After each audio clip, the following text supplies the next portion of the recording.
अस्सलाम वालेकुम। Welcome to my channel voice over by Amna Shah. I hope कि आप खुश होंगे।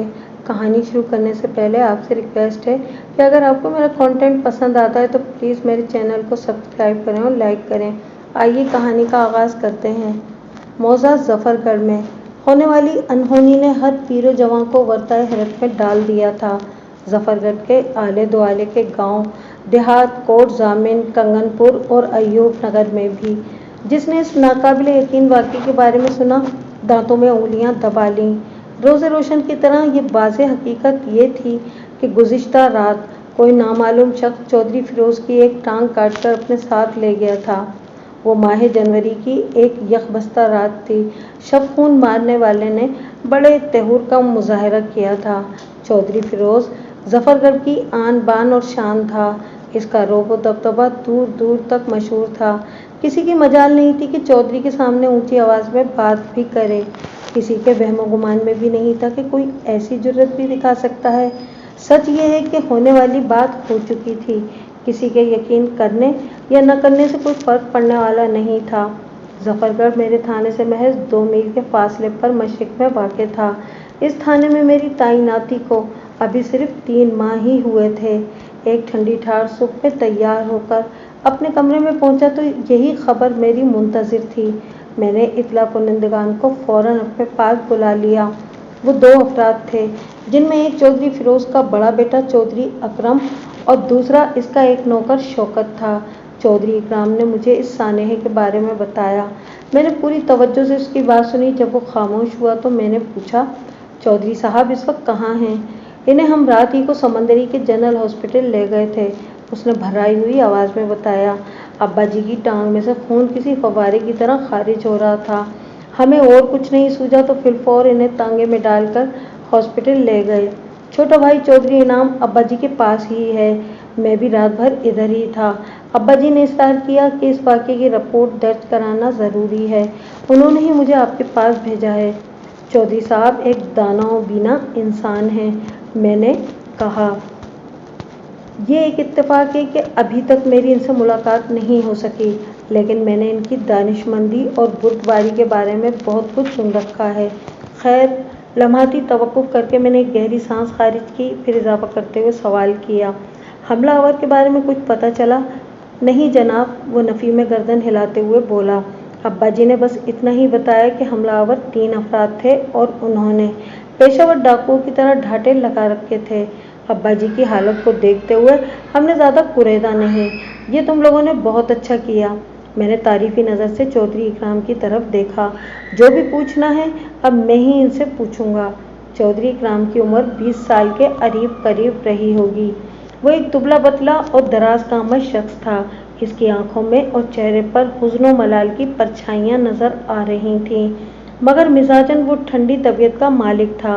इसके अंदाज में एक ख़ास किस्म का ठहराव पाया जाता था।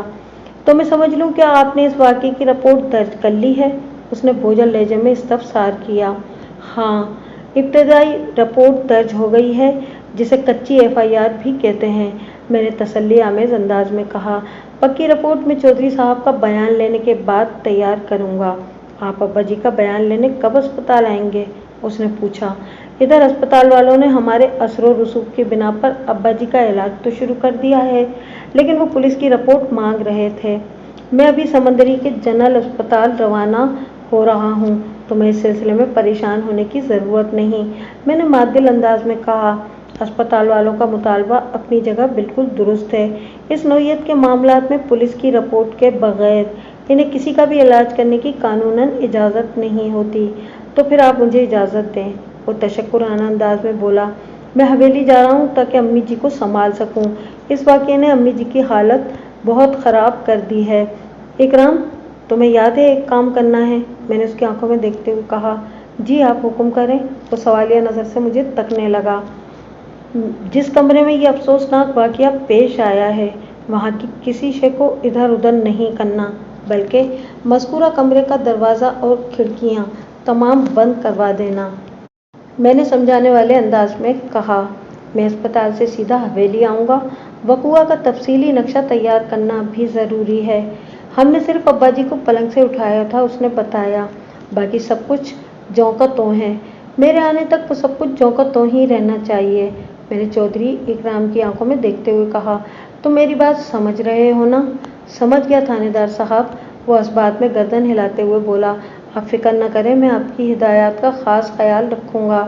चौधरी इकराम के जाने के बाद मैंने कांस्टेबल अमजद अली को अपने साथ लिया और अस्पताल की जानिब रवाना हो गया।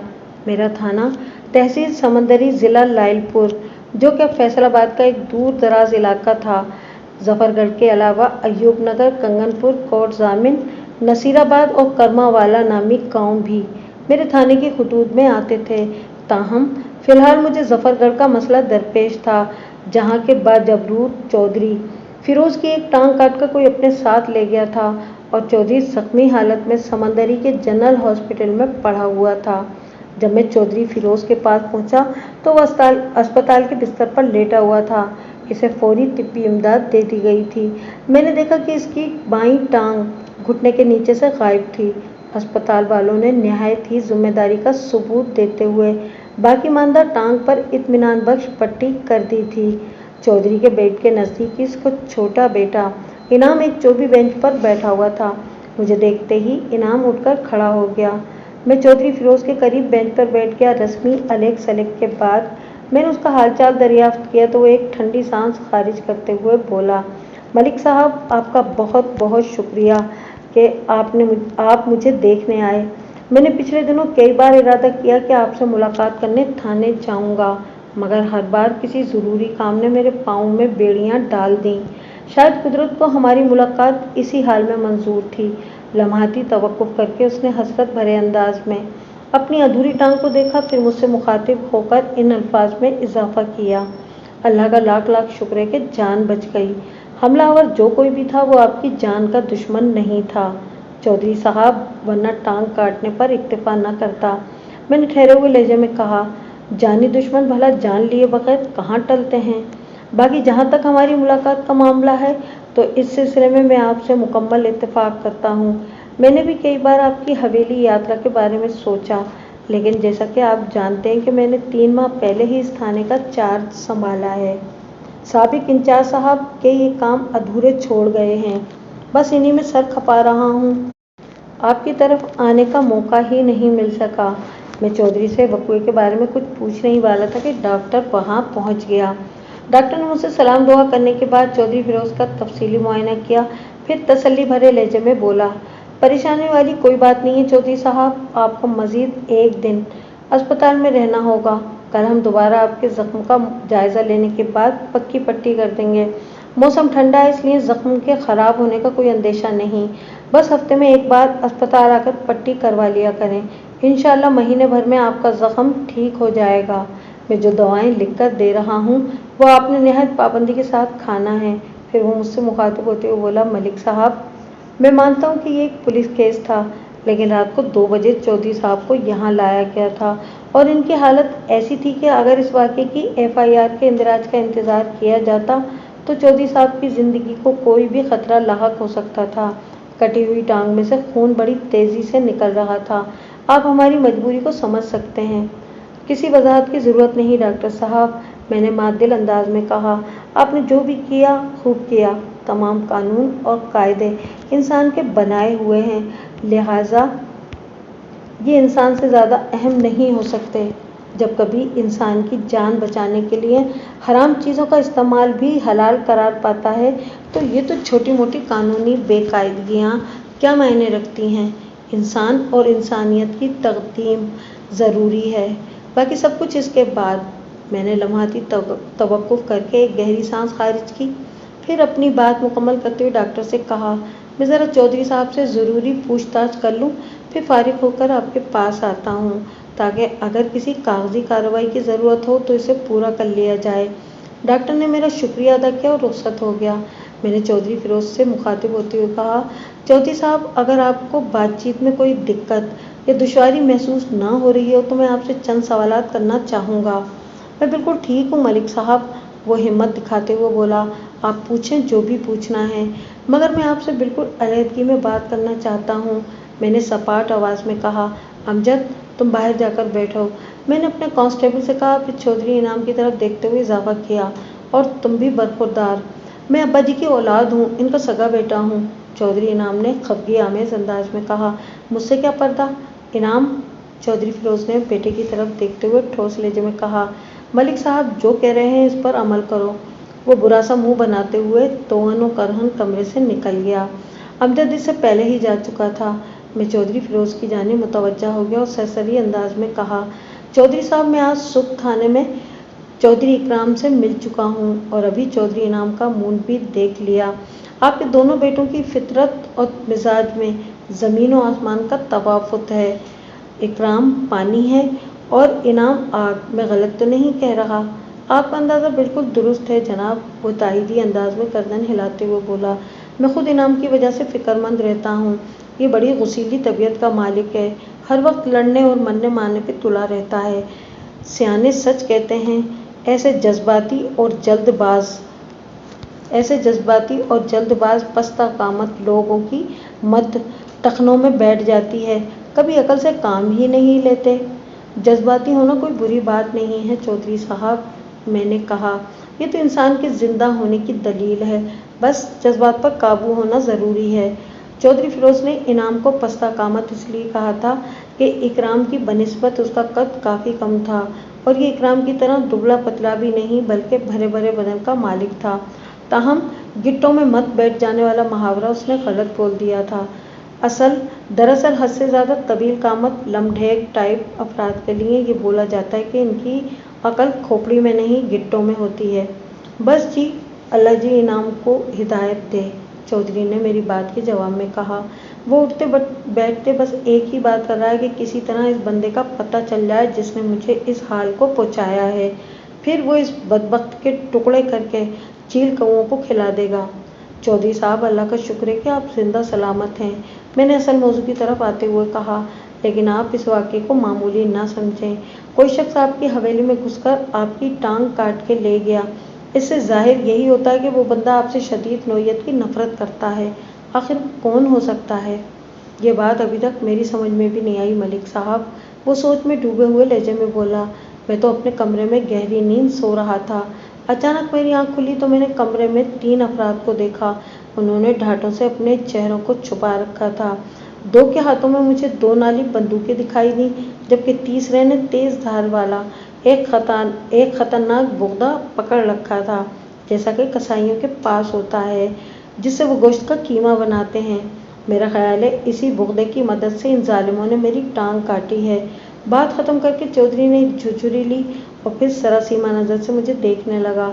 मैंने कुरेदने वाले अंदाज में पूछा, आपका ख्याल क्यों है? आप यकीन से क्यों नहीं कह रहे कि इन लोगों ने मुझसे ही आपकी टांग काटी है?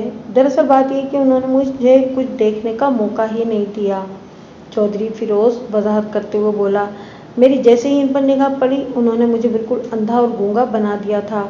ये आप क्या कह रहे हैं चौधरी साहब? मैंने उलझन आमेज अंदाज में कहा। इन लोगों के पास ऐसा कौन सा जादू था कि आप देखने और बोलने की सलाहियत खो बैठे थे? वो कोई जादू नहीं बल्कि तकिए के गिलाफ की तरह एक थैला था, जिसके एक सिरे पे शलवार के जैसा नेफा बना हुआ था और इस नेफे के अंदर डोरी भी डाली हुई थी। उसने समझाने वाले अंदाज में बताया। बस उन्होंने आनन फानन में वो गिलाफ मेरे सर पे चढ़ाया और इसकी डोरी को कसकर मेरे हलक पर बांध दिया और मेरे मुंह पे हाथ रख के दबा दिया। इसके बाद उन्होंने बड़ी बेदर्दी से बुगदे का इस्तेमाल करके मेरी टांग काटी और ये जा पहुंचा। मैंने एक फौरी ख्याल के तहत पूछा, क्या आप इस कमरे में अकेले ही सो रहे थे? मेरा मतलब है कि आपकी अहलिया कहाँ थीं? कुबरा से आजकल मेरी अनबन चल रही है, वो जुज़बुज़ होते हुए बोला। इसी वजह से हमारी ख्वाबगाहें भी अलग हो गई हैं। ओह, मैंने मुतासिफाना अंदाज में कहा। फिर पूछा, ठीक है कि आप इन 3 हमलावर अफराद के चेहरे नहीं देख सके। इन लोगों ने आपकी कुव्वत गोयाई पर भी पहरे बिठा दिए थे, लेकिन आपके कान तो खुले थे। क्या इस दौरान में आपने इन्हें आपस में बातचीत करते सुना? हाँ, वो एक दूसरे से बात तो कर रहे थे, वो इस बात में गर्दन हिलाते हुए बोला, लेकिन मैं इन लम्हात में तकलीफ की जिस शिद्दत से गुजर रहा था, उसने मुझे इनकी तरफ ध्यान नहीं देने दिया। मगर वो यकयक बोलते बोलते रुक गया और उलझन ज़दा नज़र से मुझे तकने लगा। मैंने इसकी आंखों में झांकते हुए इस्तफसार किया, मगर क्या चौधरी साहब, आप अचानक खामोश क्यों हो गए? हो सकता है ये मेरा वहम हो, उस सरसराती हुई आवाज़ में बोला, لیکن مجھے لگتا ہے کہ ان تینوں میں سے ایک کی آواز میری جانی پہچانی تھی۔ جانی پہچانی آواز کا تو یہ مطلب ہوا کہ آپ اس شخص کو اچھی طرح جانتے ہیں، میں نے ٹٹولنے والے انداز میں کہا۔ مجھے بتائیں آپ کا شک کس پر ہے؟ اس وقت ہم مکمل اندھیرے میں ہیں۔ چودھری صاحب، آپ روشنی کی کرن دکھائیں گے تو یہ تاریکی چھٹے گی۔ مجھے یقین ہے کہ آپ میری بات کو اچھی طرح سمجھ رہے ہیں۔ اگر میں غلط نہیں تو وہ ماچھا تھا، وہ سرسراتی سی آواز میں بولا۔ کون ماچھا؟ میں نے اضطراری لہجے میں پوچھا۔ ایک مفرور قیدی، وہ خوابناک انداز میں بولا۔ اس کا اصل نام معراج الدین ہے، لیکن سب اسے ماجھا ہی کہتے ہیں۔ وہ ظفر گڑھ ہی کا وسنیک تھا۔ وہ سال پہلے اس نے ایک بندے نیاز احمد کو قتل کر دیا تھا اور عدالت نے اسے عمر قید کی سزا سنا دی تھی۔ جب ماجھا جیل میں عمر قید کی سزا کاٹ رہا ہے تو پھر وہ مفرور قیدی کیسے ہوا چودھری صاحب؟ میں نے سوالیہ نظر سے اس کی طرف دیکھا۔ کچھ عرصے پہلے سننے میں آیا تھا کہ ماجھا جیل سے فرار ہو گیا ہے، اس نے انکشاف انگیز انداز میں بتایا۔ میری معلومات کے مطابق ماجھا جیل میں شدید بیمار پڑ گیا تھا اور جیل کی ڈسپینسری میں اس کا علاج ممکن نہیں رہا تھا، لہٰذا اسے کڑی نگرانی میں جیل سے شہر کے اسپتال لے جانے کا فیصلہ کیا گیا۔ لیکن راستے میں ماجھا کے حمایتی خیر خواہوں نے ان کے ٹانگے پر حملہ کیا اور سرکاری اہلکاروں کو زیر کرنے کے بعد وہ لوگ ماچھا کو چھڑا لے گئے۔ قانون نے ماجھا کو تلاش کرنے کی بہت کوشش کی، لیکن وہ کہیں نہیں ملا۔ ایک افواہ یہ بھی ہے کہ ماجھا نے ڈاکوؤں کے ایک گروہ میں شمولیت اختیار کر لی ہے۔ میں نے ایک گہری سانس خارج کی، پھر چودھری فیروز کے چہرے پہ نگاہ جما کر سوال کیا۔ چودھری صاحب، اگر یہ کہانی 100% درست بھی ہو تو پھر آپ کو بخوبی اندازہ ہونا چاہیے کہ ایک ڈاکو کی زندگی گزارنے والے ماجھے نے آپ کی حویلی کو کیوں نشانہ بنایا؟ اس نے آپ کو نمونہ عبرت بنا کر کون سی دشمنی نکالی ہے؟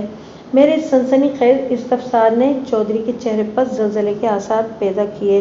مجھے یہ سمجھنے میں کوئی دشواری محسوس نہیں ہوئی کہ ماجھے کے حوالے سے اس کے ذہن میں اچھا خاصا مواد موجود تھا۔ میرا ذہن تو نیاز احمد کی طرف ہی جا رہا ہے ملک صاحب، وہ ہونٹ بھینچ کر بولا۔ ماجھا ایک خر دماغ انسان ہے، دل میں بے پناہ غل و غش رکھنے والا۔ یہ اس کی کدورت کا شاخسانہ ہو سکتا ہے۔ چودھری فیروز کوئی بھی بات یقین کے ساتھ نہیں کر رہا تھا۔ مجھے اس کے انداز پر شک گزرا، لیکن میں نے اپنی سوچ کو چہرے سے ظاہر نہیں ہونے دیا اور کریدنے والے انداز میں کہا، آپ کا ذہن نیاز احمد کی طرف کیوں جا رہا ہے؟ نیاز کا آپ سے ایسا کیا ناطہ ہے کہ ماجھے کو یہ تنفر آمیز قدم اٹھانا پڑا؟ نیاز احمد میرا بندہ تھا ملک صاحب، وہ ایک بوجھل سانس چھوڑتے ہوئے بولا۔ ماجھا اور نیاز میں ادھر کھیتوں میں کام کرتے ہوئے تھکا فزیتی ہو گئی تھی اور ماجھے نے طیش میں آ کر نیاز کو موت کے گھاٹ اتار دیا تھا۔ جب ماجھے کو گرفتار کیا گیا تو وہ مجھ سے یہ توقع کر رہا تھا کہ میں اسے بچانے کی کوشش کروں گا، لیکن میں نے حق کا ساتھ دیا۔ اس طرح ماجھا عدالت سے عمر قید کی سزا پا کر جیل چلا گیا تھا۔ بس یہی ایک نکتہ ہے کہ ماجھا اپنے دل و دماغ میں میرے لیے انتقامی سوچ رکھتا ہے۔ یہ میرا اندازہ ہے ملک صاحب، جو کہ غلط بھی ہو سکتا ہے۔ میں آپ سے کچھ چھپانا نہیں چاہتا، اس لیے سب بتا دیا۔ چودھری فیروز نے مجھے جو معلومات فراہم کی، اس کے پیچھے اس کے کیا مقاصد کار فرما تھے، مجھے اس کا قطعی اندازہ نہیں تھا، کیونکہ نیت کا حال اور دل کا احوال صرف خدا جانتا ہے۔ بہرحال اس گفتگو سے مجھے سوچنے کے لیے ایک راستہ مل گیا تھا۔ میرے دماغ میں ایسی کھڑکی کھل گئی تھی جس سے جھانک کر میں حقیقت تک بآسانی رسائی حاصل کر سکتا تھا۔ آپ کو پریشان ہونے کی ضرورت نہیں چودھری صاحب، میں نے تشفی بھرے انداز میں کہا۔ میں بہت جلد حقائق کی تہہ میں اتر کر اس مہم کو حل کر لوں گا، پھر دودھ کا دودھ اور پانی کا پانی الگ ہو جائے گا۔ آپ کے ساتھ زیادتی کرنے والا چاہے ماجھا ہو یا کوئی اور، وہ قانون کی پکڑ سے بچ نہیں سکے گا۔ جس طرح چودھری فیروز نے گھما پھرا کر بات کی تھی، میں نے بھی ویسے ہی اسے گھمن گھیریوں میں ڈال دیا تھا۔ اس نے امید بھری نظر سے مجھے دیکھتے ہوئے کہا، ملک صاحب، میں ایک وقی اور خاندانی قسم کا شخص ہوں۔ گزشتہ کئی پشتوں سے ہمارا خاندان ظفر گڑھ پر راج کر رہا ہے۔ اس گاؤں کا نام میرے دادا چودھری ظفر کے نام پر ہے، ظفر گڑھ، اور اس سے باہر بھی ہمارا ہر کوئی احترام کرتا ہے۔ آج تک کسی کی اتنی جرأت نہیں ہوئی کہ ٹیڑھی آنکھ سے ہماری طرف دیکھے، اور اس نامراد نے میری حویلی میں گھس کر یہ قیامت ڈھائی ہے۔ آپ مجھ سے وعدہ کریں کہ وہ خبیث جب بھی آپ کے ہتھے چڑھے گا تو آپ اسے میرے حوالے کریں گے۔ میں اس ذلیل انسان کو ایسی دردناک موت سے ہمکنار کروں گا کہ रहती दुनिया तक लोग इसके हशर को याद रखेंगे और इससे इबरत पकड़ेंगे। मैं चूंकि इससे ऐसा कोई वादा नहीं कर सकता था, इसलिए ठहरे हुए लहजे में कहा, चौधरी साहब, आप अपने दिमाग पर ज़्यादा दबाव ना डालें। इस वक्त आपको आराम की अशद ज़रूरत है। मुझे यकीन है कि मैं इस जालिम को बहुत जल्द अपनी गिरफ्त में ले लूँगा, फिर वो बदबख्त करारे वाकई सज़ा से बच नहीं सकेगा। उसने उस बात में सर हिलाने पर इत्तेफाक किया। मैं इसे तसल्ली तशफ़ी देकर समंदरी के जनरल अस्पताल से निकल आया। वो एक कुशादा ख्वाबगाह थी। मेरे अंदाजे के मुताबिक इस कमरे की पैमाइश 15 बाय 15 फीट रही होगी। कमरे के वसत में एक किंग साइज पलंग बिछा हुआ था, जिस पर मौसम की मुनासबत से गर्म बिस्तर मौजूद था। मज़कूरा बिस्तर के बेशतर हिस्से खून आलूद थे। पलंग के पहलू में कमरे के फर्श पर भी खून फैला हुआ था और इसी खून में मुझे एक चौबी मुंडी भी पड़ी दिखाई दी, जिसकी बालाई सतह पर भी खून लगा हुआ था। मुझे ये समझने में कतन कोई दुश्वारी महसूस नहीं हुई कि चौधरी फिरोज की बाएं टांग को इसी मुंडी, दरख्त के तने का वो गोल हिस्सा जिस पर कसाब गोश्त को रखकर काटते हैं, इसे मुंडी या मड्डी या कटिंग बोर्ड भी कहा जाता है, इस पर रखकर बुगदे की मदद से काटा गया था। बादिजा हमलावर चौधरी को कटी हुई टांग के साथ बिस्तर पर फेंक कर और वो वहाँ से चले गए थे। मज़कूरा कमरे में दरवाजे और एक बड़े साइज की खिड़की थी। एक दरवाज़ा हवेली के अंदरूनी हिस्से में खुलता था, जिसे चौधरी ने अंदर से बंद कर रखा था, जबकि दूसरे दरवाजे के सामने हवेली का कुशादा सहन था। इसी दरवाजे वाली दीवार में साबिक़ ज़िक्र खिड़की भी थी। इस खिड़की के तमाम पट अंदर से बंद थे, ताहम सहन की जानिब खुलने वाले दरवाजे को बाहर से बंद किया गया था और ये काम चौधरी इकराम ने मेरी हिदायत पर किया था। अगलब इम्कान इसी बात का था कि हमलावर इसी दरवाजे से गुजरने के बाद चौधरी फिरोज तक पहुँचे थे। गोया हमलावरों को इस अम्र का बखूबी इल्म था कि इन दिनों चौधरी फिरोज इसी कमरे में सोया करता था और मेरे नज़दीक ये अहम नुक्ता था, नहायत ही काबिल गौर और तवज्जो तलब। हमलावरों ने बड़ी बारीकबीनी से मंसूबा बंदी की थी, वरना चौधरी फिरोज की वुल में घुसना कोई आसान काम नहीं था। उन्होंने अपनी हिकमत अमली से ये मुश्किल काम कर दिखाया था। बाल्फाज़ दीगर वो 3 ढाटा पोश इस हवेली की सिक्योरिटी को अंगुश्त नर दिखाकर चले गए थे। चौधरी फिरोज की तौलियत पर इस वाक़ये ने एक बहुत बड़ा सवालिया निशान सब्त कर दिया था। जाए वक़्वा की कार्रवाई मुकम्मल करने के बाद मैं चौधरी इकराम और उसकी वालदा चौधराइन कुबरा बेगम को साथ लेकर हवेली के कुशादा बैठक में आ गया। चौधरी इकराम से आज सुबह थाने में मेरी एक मुख्तसर सी मुलाकात हुई।